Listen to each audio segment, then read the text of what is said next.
다윗이 블레셋 최고의 장수 골리앗과 싸워서 이겼습니다. 이스라엘 군인들은 기세를 몰아서 블레셋 사람들을 블레셋 땅까지 쫓아가서 쳐 죽임으로써 대승을 거뒀습니다. 다윗은 국민적 영웅이 됩니다.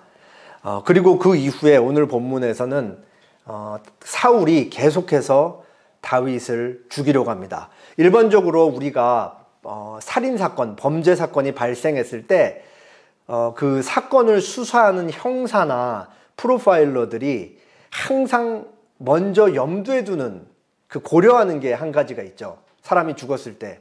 그게 뭐죠? 살해 동기. 왜 죽였는가를 고려하죠. 오늘 본문을 우리가 천천히 살펴볼 텐데,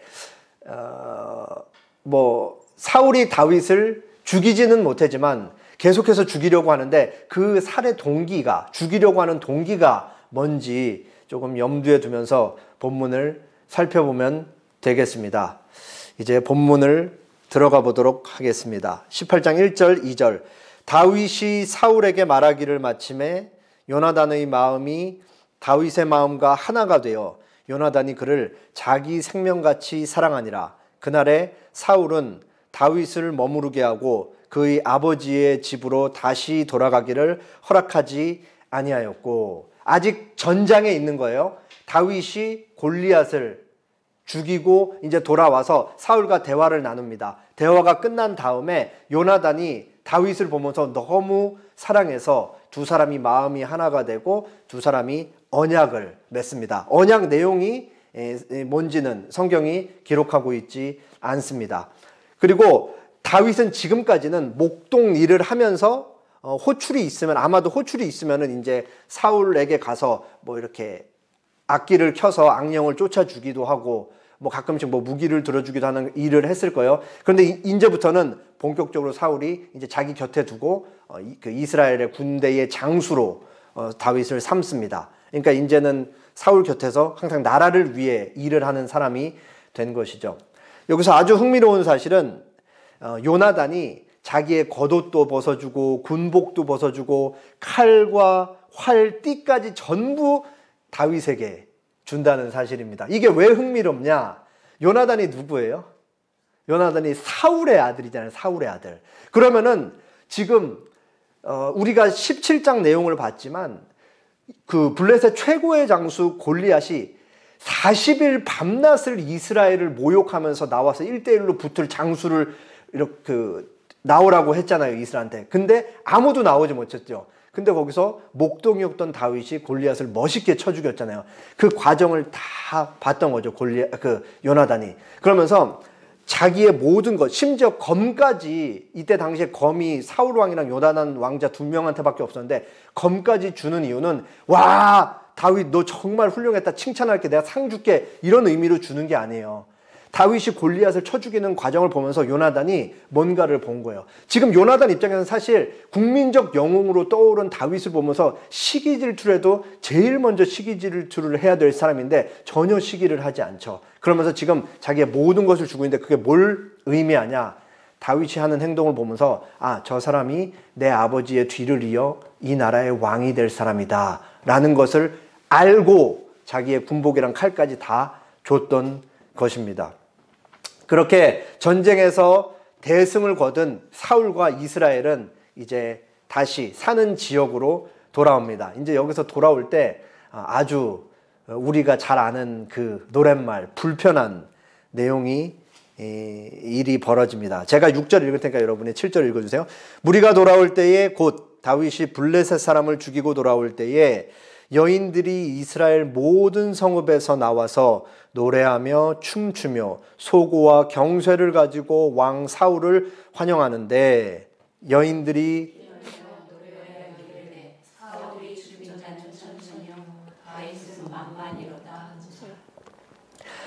사울은 자기 군대와 함께 이제 사는 지역으로 돌아옵니다. 이때 당시에는 남자들이 이제 전쟁에 나가서 승리하고 돌아오면은 여인들이 남자들을 맞이하면서 잘했다고 이제 막 여기 나온 대로 춤추면서 노래하면서 악기를 막 울리면서 이렇게 환영을 했다고 해요. 자, 근데 여인들이 노래하고 춤추며 악기를 키면서 사울과 사울의 군대를 맞이하는데 이제 노랫말이 사울을 굉장히 자극하는 거예요. 그 노랫말이 뭐예요? 사울이 죽인 자는 천천히요 다윗은 만만히로다. 사실 여인들이 부른 노래에는 의도가 전혀 없어요. 그리고 6절 마지막 부분 보세요. 여인들이 노래하고 춤추며 소고와 경세를 가지고 누구를 환영한다 라고 얘기해 드릴 수 있어요? 사울을 환영하고 있다고요. 사울을. 그러면서 사울을 환영하면서 사울이 죽인 자는 천천히요 다윗은 만만히로다. 그러니까 사울왕을 지금 기리고 있는 거죠. 왜냐? 다윗도 사울의 장수이니까 다윗의 승리는 곧 사울의 승리로 돌려지기 때문에 그 모든 영광이 사울에게 돌아가기 때문에. 그런데 아무런 의도성이 없는 이 노랫말을 사울은 그냥 지나칠 수가 없었던 거예요. 사울은. 왜 사울은 그냥 지나칠 수 없었을까요? 우리 예전에 배웠던 내용을 한번 상기해 보실 수 있을까요? 사무엘상 15장에서 하나님께서 사울에게 아말렉을 진멸하라 그랬을 때 사울이 불순종했잖아요. 불순종하면서 사무엘이 나중에 와서 사울에게 직격탄을 날리는데 그 말이 뭐였냐면 이 말이었죠. 하나님께서 이스라엘 나라를 왕에게서 떼어서 왕의 이웃에게 줄 것입니다. 사울이 하나님 말씀을 듣는 일에는 아주 무디고 관심이 없었잖아요. 근데 자기 자신이랑 관련된 이 말씀은 아마 뇌리에 꽉 박혀갖고 절대 잊지 않았을 거예요. 나의 이웃, 하나님이 나의 나라를 빼앗아서 다른 나의 이웃, 가까운 사람 누군가에게 줄 것이다. 이게 머리에 계속 있는 거죠. 근데 사울이 승리해서 기뻐서 돌아오는데 여인들이 저작거려서 막 노래를 부르는데 사울은 천천 다윗은 만만 하니까 사울이 그 노래를 탁 들으면서 다윗을 보면서 바로 아는 거죠. 저놈이 바로 그놈이다 라고 느끼는 거예요. 그러니까 사울이 이때부터 완전 획가닥 돌아가지고 본격적으로 이상해지기 시작합니다. 이전부터 뭐 악령이 이제 내릴 때는 이상해지기 시작했는데 이 노랫말을 듣고 나서부터는 본격적으로 다윗을 죽이기 위해서 사람이 거의 미치기 시작하는 거죠. 그 자신의 왕위를 지키기 위해 사울은 어떤 일도 서슴지 않고 모든 것을 동원하는 사람이 됩니다. 그렇게 다음 날 하루가 지나고 하나님께서 부리시는 악령이 사울에게 또 임합니다. 사울은 뭐 막 미친 사람처럼 정신없이 막 떠들어대기 시작해요. 그러니까 여느 때와 다르지 않게 다윗은 자기가 키는 악기를 가지고 사울에게 임한 악령을 쫓아주기 위해 막 합니다. 근데 이번에는 상황이 좀 다르죠.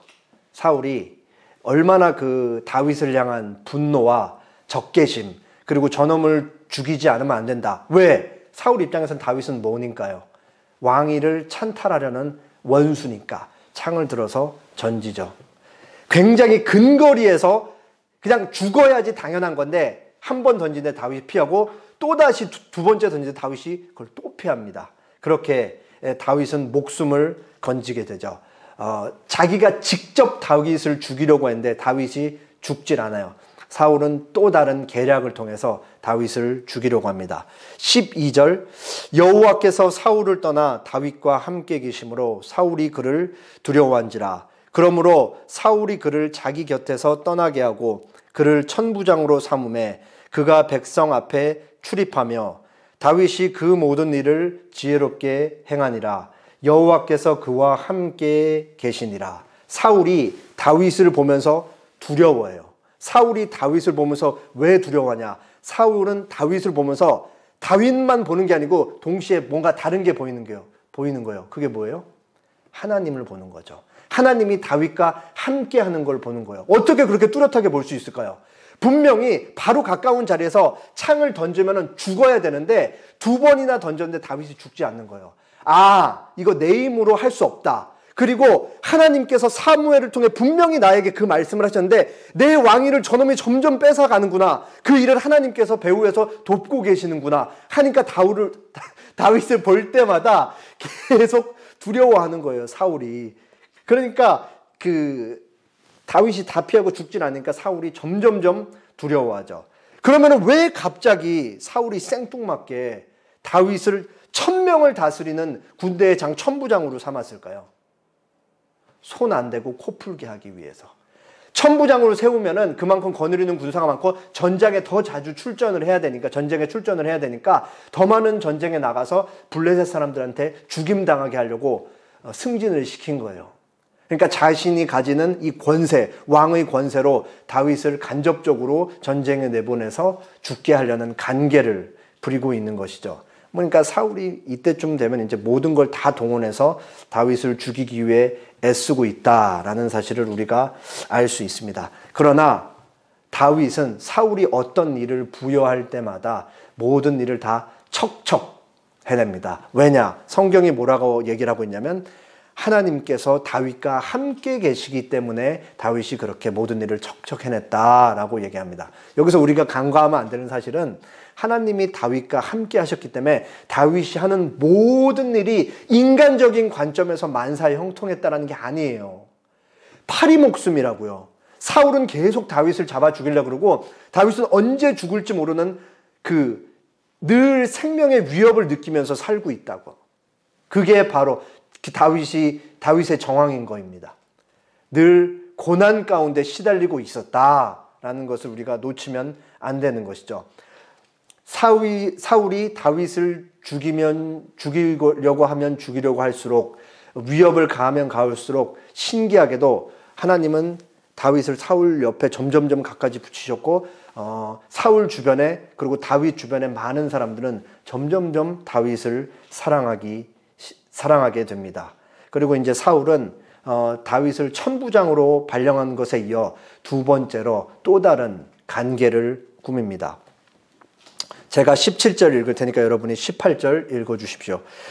두 번째 간계입니다. 사울이 다윗에게 이르되 내 맏딸 메랍을 내게 아내로 주리니 오직 너는 나를 위하여 용기를 내어 여호와의 싸움을 싸우라 하니 이는 그가 생각하기를 내 손을 그에게 대지 않고 블레셋 사람들의 손을 그에게 대게 하리라 함이라.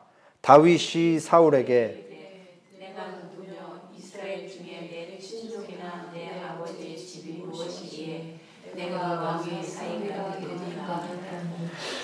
사실 사울이 약속을 했었잖아요. 어떤 약속을 했었냐면 골리앗과 싸워서 이기는 자에게는 자기의 딸을 허락해서 자기 사위가 되는 영광을 주겠다라는 큰 포상을 약속을 했었습니다. 근데 이미 지키고 있지 않았고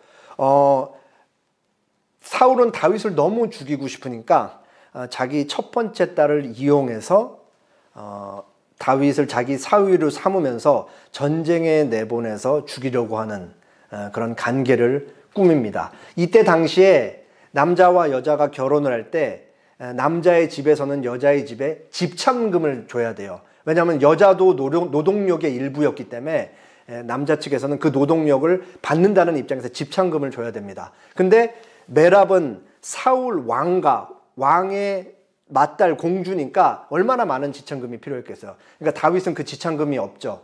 그러니까 자기는 가난한 사람이라고 얘기하면서 사울의 제안을 거절을 하고, 그 이후에 정확히 어떤 일이 벌어졌는지 모르겠는데 사울이 갑자기 돌변해가지고 사울의 맏딸 메랍을 아드리엘이라는 다른 사람에게 아내로 주게 됩니다. 여기서 우리가 알 수 있는 점은 뭐냐면 사울은 이미 이제 자기 딸을 이용해서 다윗을 죽이려고 할 만큼 상태가 굉장히 악해졌다라는 사실을 우리가 알 수 있습니다. 사울의 신하 중 한 명이 사울에게 와서 또 다른 얘기를 전달을 해요. 그게 뭐냐면 당신의 두 번째 딸, 둘째 딸 미갈이 다윗을 많이 사랑합니다. 그러니까 그 얘기를 듣자마자 사울이 번뜩 아이디어가 떠오르는 거죠. 미끼를 받은 거예요. 이 미끼를 다윗에게 물게 해야겠다. 그 미끼가 뭐냐? 미갈과 결혼을 하게 하고, 그리고 그 결혼 집창금을 다윗이 지불할 능력이 안 되니까 그 결혼 집창금 대신에 블레셋 사람들의 표피 100개를 받아오게 해야겠다. 그 표피는 남자 성기 끝에 있는 가죽, 그러니까 군인 100명을 죽여서 그 가죽 100개를 가져오라 이거예요. 그러니까 지금까지 계략을 세웠듯이 전쟁에 내보내서 다윗을 죽이려고 하는 거죠. 그래서 이제 신하들에게 그 말을 전해요. 그러니까 다윗이 아니나 다를까 나는 너무 가난하고 천한 집안 출신이다. 우리 가족은 그저 목축업하는 아주 가난한 가정이다. 내가 어떻게 왕의 사위가 되겠느냐. 그러니까 왕이 신하들이 사울의 말을 전하죠. 지창금 필요 없다. 왕이 지창금 대신에 블레셋 군인들의 표피 100개를 원하신다. 그러니까 다윗이 그러면 블레셋 군인들 죽이는 건 하나님도 좋아하시니까 내가 가겠다 하고 가서 블레셋 사람들의 표피 100개가 아닌 200개를 받아서 사울 앞에 딱 내려놓습니다. 사실 사울의 기대대로 사울이 굉장히 기대를 했겠죠. 드디어 저놈이 죽겠구나. 이제 더 이상 이 땅에는 내 왕위를 찬탈하려는 나의 모든 것을 빼앗으려는 그 원수가 사라지겠구나. 근데 다윗이 버젓이 살아서 가죽 200개를 들고 사울 앞에 딱 내려놓고 자기 딸과 결혼을 하는 것을 눈으로 봅니다. 그리고 오늘 본문 마지막 절에 이렇게 나와 있습니다. 28절 여호와께서 다윗과 함께 계심을 사울이 보고 알았고 사울의 딸 미갈도 그를 사랑하므로 사울이 다윗을 더욱 두려워하여 평생의 다윗의 대적이 되니라. 블레셋 사람들의 방백들이 싸우러 나오면 그들이 나올 때마다 다윗이 사울의 모든 신하보다 더 지혜롭게 행하며 이에 그의 이름이 심히 귀하게 되니라. 오늘 본문에서 사울은 2번 직접적으로 살인미수, 그리고 한 번 사실 천부장 발령 매랍을 이용하려고 했던 것까지 하면은 3번이긴 한데 그래도 2번은 그냥 아니라고 치면은 둘째 딸 미갈을 이용해서 간접적으로 다윗을 죽이려 하는 거 한 번 치면 모두 3번에 걸쳐 다윗을 죽이려고 했습니다. 그런데 자기 계획대로라면 다윗이 분명히 죽어서 눈앞에 없어야 마땅한데 그게 맞는 일인데 다윗은 살아서 자기 눈앞에서 왔다 갔다 하고 있는 것이죠.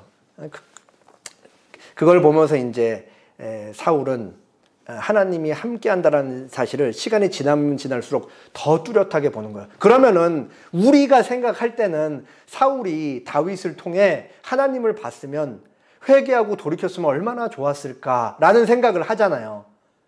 근데 사울은 끝까지 돌이키지 않아요. 다윗을 통해 하나님을 더 뚜렷하게 보면 볼수록 사울은 다윗에게서 더 멀어지고 하나님에게서 더 멀어집니다. 왜 그렇죠? 사울이 포기할 수 없는 그 유일한 한 가지 때문에 그런 거예요. 하나님보다 더 사랑하는 것. 그게 뭐예요? 바로 자신의 왕위, 자신의 모든 것. 내가 이것만큼은 죽어도 내 손으로 놓칠 수가 없다 하는 그 왕위 때문에 계속해서 하나님과 멀어지죠. 아주 슬프게도 그 본문에서 모든 사람이 다윗을 사랑해요.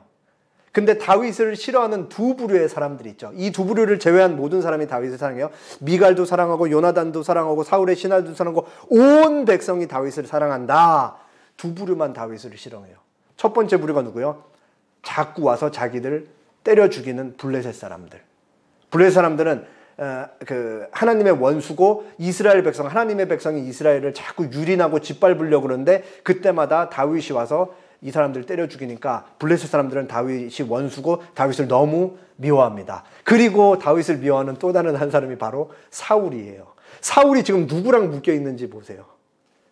하나님의 원수인 블레셋과 묶여 있는 거죠.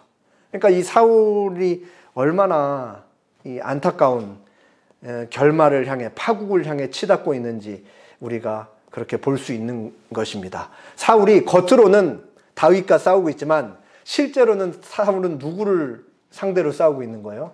하나님을 상대로 싸우고 있는 거죠. 이게 이렇게 무서운 일인 거예요. 제가 설교 시작할 때 물어봤었죠. 사울은 왜 다윗을 죽이려고 하는가? 오늘 본문에도 제가 여러 차례 얘기했지만 그 전부터 이미 우리는 알고 있었어요. 자기가 포기할 수 없는 그 한 가지 때문에 사울은 계속해서 다윗을 죽이려고 하는 것입니다. 사울은 자기도 모르는 사이에 점점 마귀를 닮아가요. 마귀를. 자기 자신은 그냥 눈앞에 있는 그 왕자만 뺏기지 않기 위해서 너무 치열하게 하루하루를 살고 있기 때문에 그게 너무 치열하기 때문에 마귀를 닮아가는지 몰랐을 거예요. 사울 자기 자신은. 창을 던지면서도 아이고 내가 이거 하면 이거 잘못되는 거, 그런 생각을 못하는 거죠. 당장 자기 눈앞에 있는 게 너무 소중하니까. 그러니까 점점 마귀와 닮아가면서 점점 마귀와 더 가까워진다. 그렇게 괴팍해지고 이상해진다 라는 사실을 우리가 알 수가 있습니다. 모든 사람은 반드시 하나님께 속하든 마귀에게 속하든 양 진영 중에 한쪽에만 속할 수밖에 없습니다. 중립지대는 없는 거예요. 성경이 말하는 진리입니다. 무신론자가 우리가 믿는 하나님은 존재하지 않아 라고 자기가 그렇게 생각한다 할지라도 성경이 말하는 하나님이 살아계시고 존재하시는 것처럼 모든 사람은 하나님이든 마귀든 한쪽에 속할 수밖에 없습니다. 인류의 첫 조상 아담과 하와는 하나님을 100% 온전히 사랑할 수 있도록 그렇게 지음을 받았어요. 근데 그들이 사랑에 실패하고 하나님과의 사랑의 교제에서 떨어지고 하나님으로부터 반역한 세력이 됩니다. 그리고 아담과 하와가 낳은 모든 자손들, 거기서 인류의 첫 번째 자손에서 뭐가 태어났어요? 첫 번째 살인자가 태어나는 거잖아요.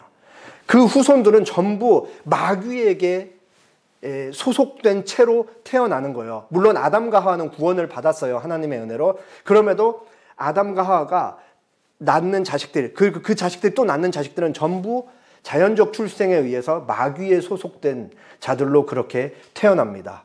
중요한 사실은 여기서 누가 됐든지 간에 모든 인간은 한쪽에 속할 수밖에 없다. 그리고 이 소속의 문제, 하나님께 속하든 마귀에게 속하든 어느 쪽에 속해 있든 속하면 그 속한 대상을 닮아갈 수밖에 없다라는 것이죠. 하나님께 속하면 하나님을 닮아가고 마귀에 속하면 마귀를 닮아간다라는 사실을 우리가 알 수가 있습니다. 요한복음 8장 44절 말씀입니다. 너희는 너희 아비 마귀에게서 났으니 너희 아비의 욕심대로 너희도 행하고자 하느니라. 그는 처음부터 살인한 자요 진리가 그 속에 없으므로 진리에 서지 못하고 거짓을 말할 때마다 제 것으로 말하나니 이는 그가 거짓말쟁이요 거짓의 아비가 되었습니다. 마귀는 처음 존재할 때부터 살인한 자, 인류의 첫 번째 조상인 아담과 하와를 죽음으로 몰고 간 살인한 자입니다. 그리고 마귀는 거짓, 그 존재 자체가 거짓이고 거짓의 아비인 것이죠. 이 존재하는 유일한 한 존재만이 진리입니다. 그게 바로 하나님이시죠. 그러니까 하나님은 우리가 합리적으로 생각하는 대로 행동하시는 분이기 때문에 진리인 게 아니고 하나님이 행동하는 모든 게, 하나님이 말씀하시는 모든 게 진리인 거예요. 그러니까 하나님 존재 자체가 진리인 거죠. 그러니까 하나님과 분리되어 있는 존재는 그 어떤 존재도 거기서 참된 것이 나올 수가 없습니다. 마귀는 당연히 하나님과 분리되어 있는 존재이기 때문에 거기서 거짓이 나올 수밖에 없는 것이죠. 그렇기 때문에 하나님과 분리되어 있는 자는 결코 진리를 행할 수가 없습니다. 그렇게 마귀는 처음부터 거짓말한 자고 거짓의 아비가 되고 살인한 자로 그렇게 인류 역사와 함께 살아가고 있는 것입니다.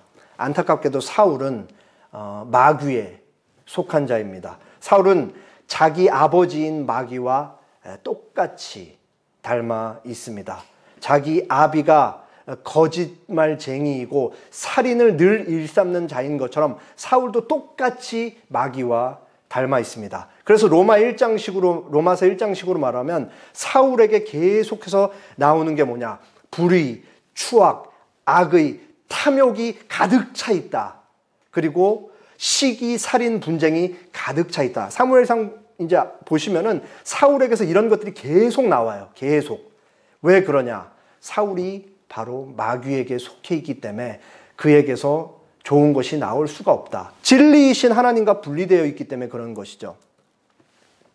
이거 어떤 나무인지 제가 일부러 열매 없는 나무를 가져왔어요. 어떤 나무인지 아시겠어요? 우리나라 하면 사과나무죠. 사과나무예요. 왜 이걸 가져왔냐면 사울이 어디 속해 있다고요?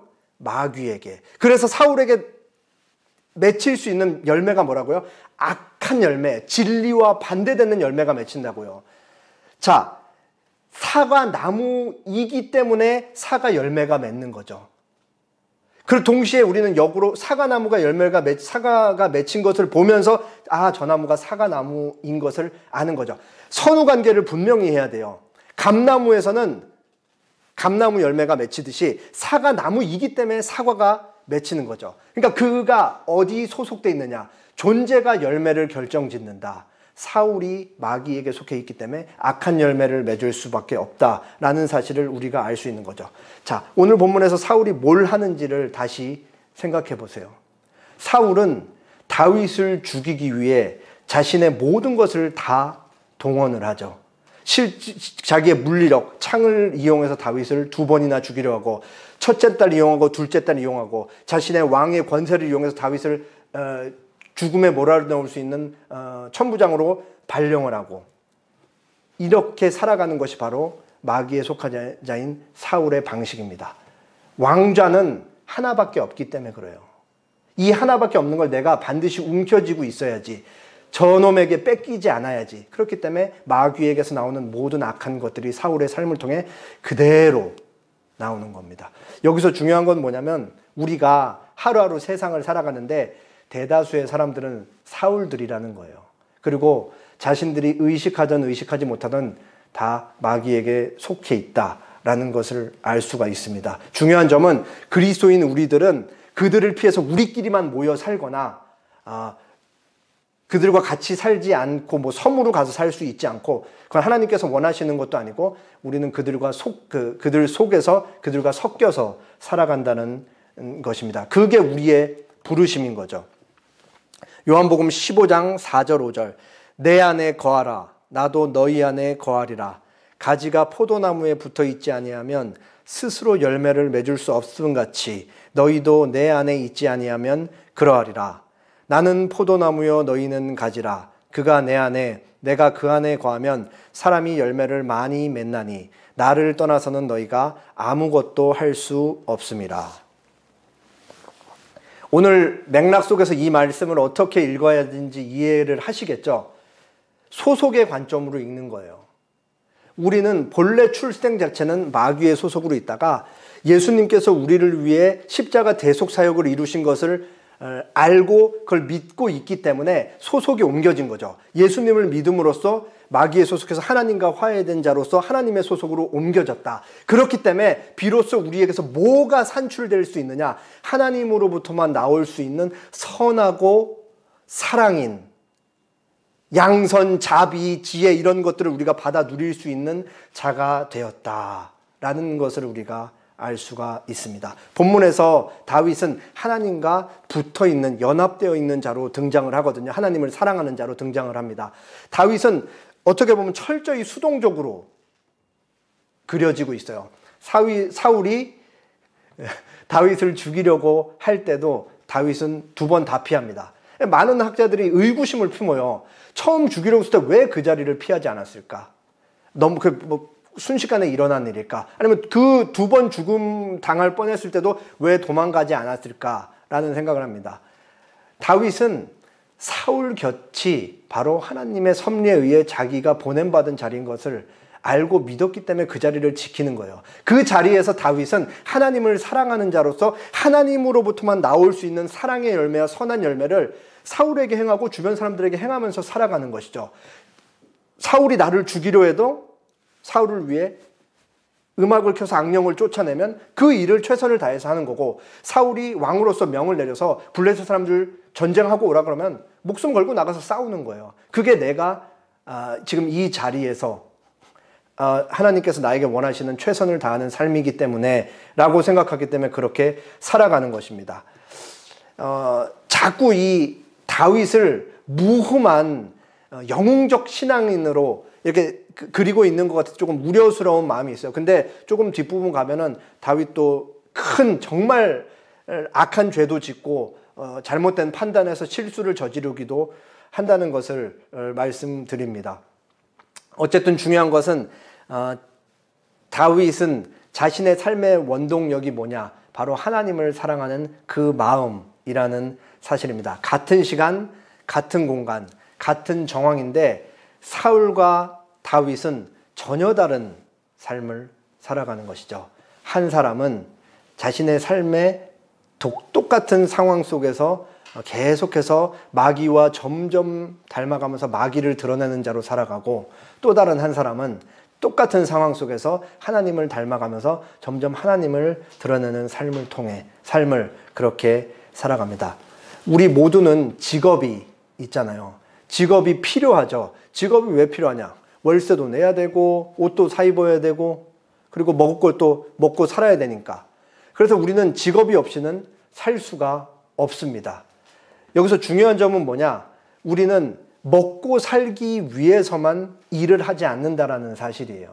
우리는 우리 하나님이 우리를 보내시는 그 자리가 직장, 가정, 교회인데, 그 직장에서 하나님은 하나님 나라를 살아가는 사람으로서 우리를 그곳에 보낸다는 거죠. 우리는 먹고 살기 위해 직업을 가지고 노동을 하는 것이 맞아요.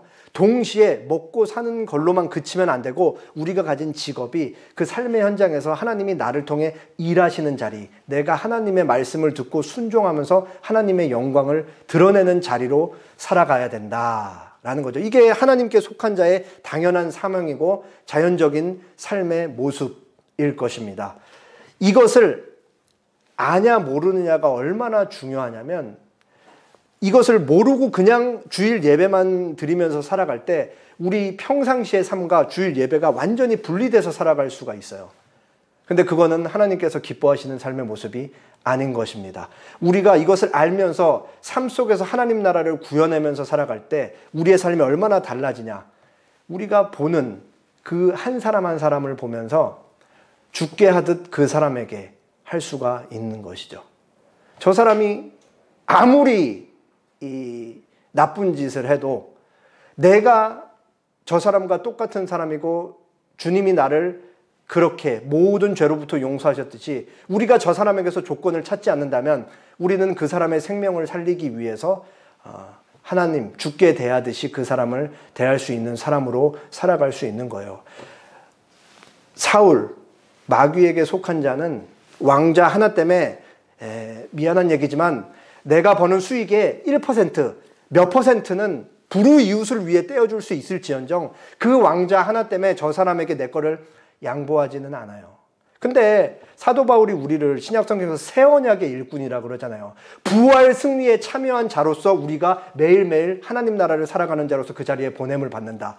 우리는 죽어도 다시 살아나서 영원한 하나님 나라에서 삼위 하나님과 교제를 누리면서 살아갈 것이다. 그러니까 이 땅에서 우리의 삶이 결정될 것이니까, 미래의 삶으로 직결되어 있으니까 사울과 같은 사람, 마귀에 속한 자처럼 왕좌 하나, 돈, 내가 좀 더 윤택한 삶, 집, 이런 것들에 매몰돼서 그것을 놓지 못해서 그걸만으로 움켜쥐기 위해서 다른 사람들을 죽이면서 피 흘리는 삶이 아니라 하나님께 속한 자라서 하나님으로부터 나올 수 있는 사랑과 선한 것들을 삶 속에서 그렇게 이웃을 위해 살아갈 수 있는 존재가 된다라는 것을 알 수 있습니다.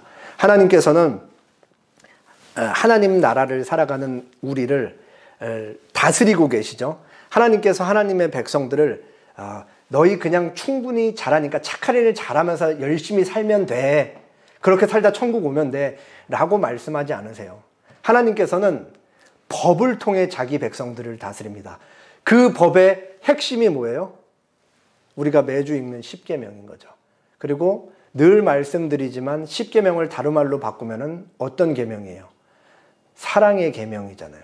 결국은 삶 속에서 아담과 하와가 하나님과의 관계, 사랑의 관계에 실패해서 그 사랑을 실패했기 때문에 그 결과로서 서로에 대한 사랑도 실패했는 하나님 사랑과 이웃 사랑이 예수 그리스도를 통해 회복한 우리의 삶 속에 그대로 드러나야 된다. 결국은 사랑이 드러나야 된다. 어떻게 드러나야 되냐? 그 윤리 계명이 뭐냐? 도덕법이 뭐냐? 바로 십계명에 나와 있는 것. 남의 껴 속여서 빼앗지 않고 나의 이득과 유리한 그 우위를 점하기 위해 거짓 증언하지 말고 그렇게 살아가는 것이 바로 하나님 나라의 백성인 모습이다. 하나님께서 십계명을 통해서 하나님의 백성을 그렇게 다스린다라는 사실을 알 수 있습니다. 그렇게 우리가 사랑의 법인 십계명에 깊이 젖어서 노력하면서 살아갈 때 우리는 멋진 한 사람이 될 것입니다. 그 함석헌, 시인은 아니고 사상가라고 불리는 분입니다. 그대 그런 사람을 가졌는가? 라는 아주 멋진 시를 지었습니다. 말리길 나서는 길 처자를 내맡기며 맘 놓고 갈 만한 사람, 그 사람을 그대는 가졌는가? 온 세상이 다 나를 버려 마음이 외로울 때에도 저 맘이야 하고 믿어지는 그 사람을 그대는 가졌는가? 탔던 배 꺼지는 시간 구명대 서로 사양하며 너만은 제발 살아다오 할 그 사람을 그대는 가졌는가? 불의의 사형장에서 다 죽어도 너희 세상빛을 위해 저만은 살려두거라 일러줄 그 사람을 그대는 가졌는가? 잊지 못할 이 세상을 떠나려 할 때 저 하나 있으니 하며 빙긋이 웃고 눈을 감을 그 사람을 그대는 가졌는가? 온 세상의 찬성보다도 아니 하고 가만히 머리 흔들 그 한 얼굴 생각에 알뜰한 유혹을 물리치게 되는 그 사람을 그대는 가졌는가? 사실 저도 몇 번을 읽었는지 모르겠어요. 이게 맞나 저게 맞나. 오늘 한번 집에 돌아가셔서 계속 곱씹으면서 읽어보세요. 참 멋있는 시라고 생각합니다. 적지 않은 사람들이 오늘날을 살아가면서 시대의 문제점을 지적을 해요. 오늘날 우리가 살아가는 현 시대는 이러이러한 게 문제야 라고 얘기를 하죠. 세상에는 바보가 없으니까 현 시대의 문제점을 파악하는 것은 어려운 일이 아니라고 생각합니다. 그러나 문제점을 파악하되 그 문제점에 대한 대로 살아가는 사람은 많지 않은 것 같습니다. 오늘날 많은 사람들이 우리나라 대한민국 사회의 문제가 뭐냐? 오늘날은 냉대 시대다 라고 그렇게 얘기를 합니다. 환대가 다 사라진 시대, 세대 간의 갈등, 그리고 남성과 여성 간의 갈등, 그리고 정치적으로 좌우의 갈등, 여기서 온갖 냉대들이 양상되죠. 사람이 사람을 아껴주고 사람이 사람을 보듬어주는 것이 너무 당연한 일일진데 그런 것은 좀처럼 찾아보기 힘든 시대를 우리가 살아가고 있습니다. 여기서 나에게 그런 사람이 있냐라는 차보다 내가 누군가에게 그런 사람이냐를 물었으면 좋겠어요. 나는 누군가에게 그런 유일한 한 사람이 되어주고 있는가? 우리만 할 수 있는 그 일, 하나님으로부터 선함과 사랑을 받아 누려서 그것을 산출하면서 삶에 녹여낼 수 있는 그 사람, 그런 사람이 우리가 되면 좋겠습니다. 믿음은 반드시 사랑을 낳습니다. 라는 사실을 기억하시면 좋겠습니다. 우리는 그리스도인의 책임을 경홀히 여기지 않고 믿음이 낳는 사람을 삶 속에서 구체적으로 매일 만나는 그 안 되는 그 한 사람을 위해서 그 한 사람을 위해 살아갈 수 있는 우리도 그런 한 사람이 되었으면 좋겠습니다. 기도하겠습니다.